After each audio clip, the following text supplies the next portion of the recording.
Star Wars 7 by 7 episode 2265.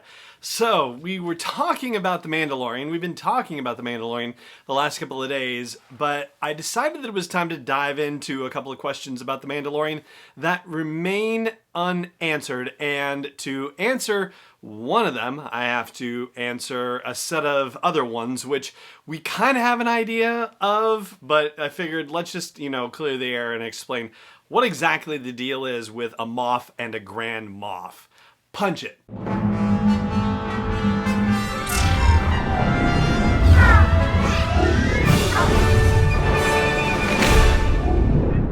Hey Rebel Rouser, I'm Alan Voivod, and this is Star Wars 7 by 7, your daily dose of Star Wars joy, and thank you so much for joining me for it. So, Moff Gideon, played by Giancarlo Esposito, we talked about him and some of the reveals that he's been making during the course of his interviews leading up to The Mandalorian Season 2.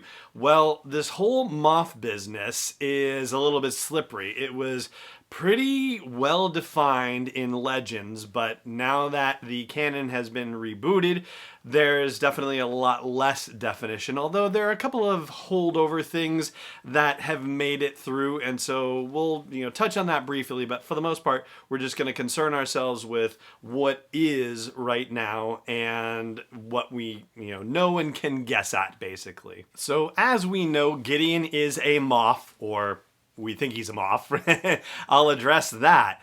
But according to Wikipedia, a Moff is the rank held by sector governors in the First Galactic Empire, and it notes that in the 5th year of Emperor Sheev Palpatine's reign, there was a fixed number of 20 Moffs who answered to the Imperial Ruling Council. And it was that year, so this would be 14 BBY, that the senior rank of Grand Moff was created, and the first Grand Moff was, of course, Wilf Tarkin. Now, there's a bit of, overlap with the old Legend stuff here, because in the old stories, there were 1,024 sectors, or the galaxy had been divided into 1,024 sectors, and Moffs were in charge of them, but 20 Moffs in specific were given control over the 20 sector armies that they had going. And in the current canon, there is kind of something similar referenced that way. Wikipedia notes that Moffs were in command of their sector's sector group, a formation that contained assets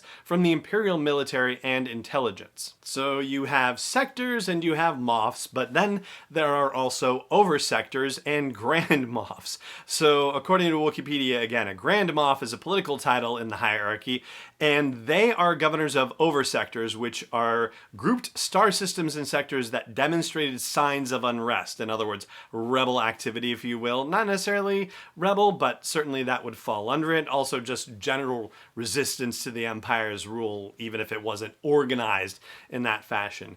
They also note that oversectors and Grand Moffs, that was also created with the suggestion of Tarkin in 14 BBY. So that whole oversectors thing was part of his idea as well. And again, according to Wikipedia, Grand Moffs have a large amount of liberty to subdue insurrectionist regions, and as such had the authority to deploy and command Imperial military resources, and were allowed to override any Moff or planetary governor. And Grand Moffs also had the authority to issue the status of a most wanted bounty. Ooh, ah. Now, whereas it says in Wikipedia that to be appointed a Moff, you could be appointed by the Emperor or by an advisor. And I think that the only time we've ever actually seen a Grand Moff appointed was when Emperor Palpatine appointed Tarkin as a Grand Moff, or made him the first Grand Moff, and that actually took place in the Tarkin novel by James Luceno that goes way back. Well, seems like it's way back, 2015 maybe? Around there. November of 2014, actually. So that was close. Anyway, so Emperor Palpatine being the one to bestow the title of Grand Moff, I think that's a safe presumption for just the title of Grand Moff in general.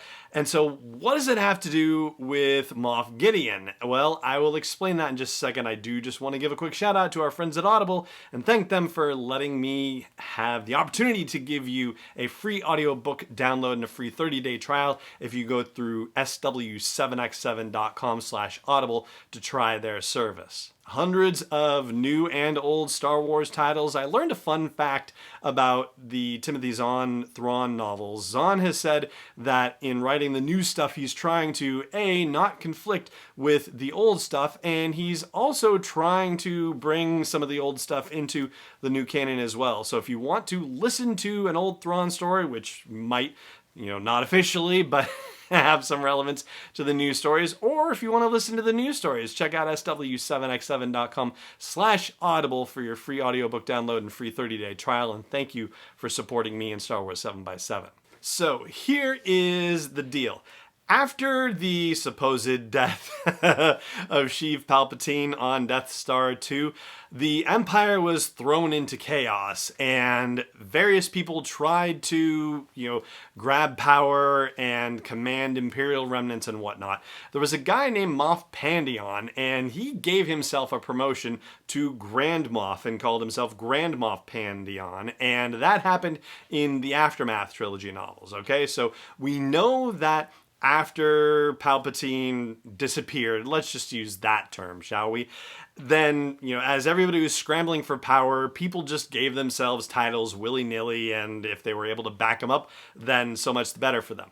What does this have to do with Gideon? Well, Gideon was apparently previously part of the Imperial Security Bureau. We now know that he uses the title of Moff. But it does open up the question of whether he was made a Moff prior to the death of Palpatine and he's been a Moff for these last 5 years, or did he just give himself that title and now he's trying to consolidate power in this particular area of the galaxy? It's been 5 years since the Empire fell by the time we meet him in the Mandalorian series, so any number of things could have happened. He may be a self-designated Moff for all we know. But that whole business about him being in charge of this particular section of the galaxy, well, that's another conversation that we need to have, and that we're going to have another day. For today, that's where we're going to leave things, and that's going to do it for this episode of the show. Thank you so much for joining me for it, as always, and may the Force be with you wherever in the world you may be. Star Wars 7x7 is not endorsed or sponsored yet by Lucasfilm Limited, Disney, or 20th Century Fox, and is intended for entertainment and information purposes only. Star Wars, the Star Wars logo, all names and pictures of Star Wars characters, vehicles, and any other Star Wars-related items are registered trademarks and/or copyrights of Lucasfilm Limited or their respective trademark and copyright holders. May the Force be with them. All original content is copyright 2020 by Star Wars 7x7. We hope you love it.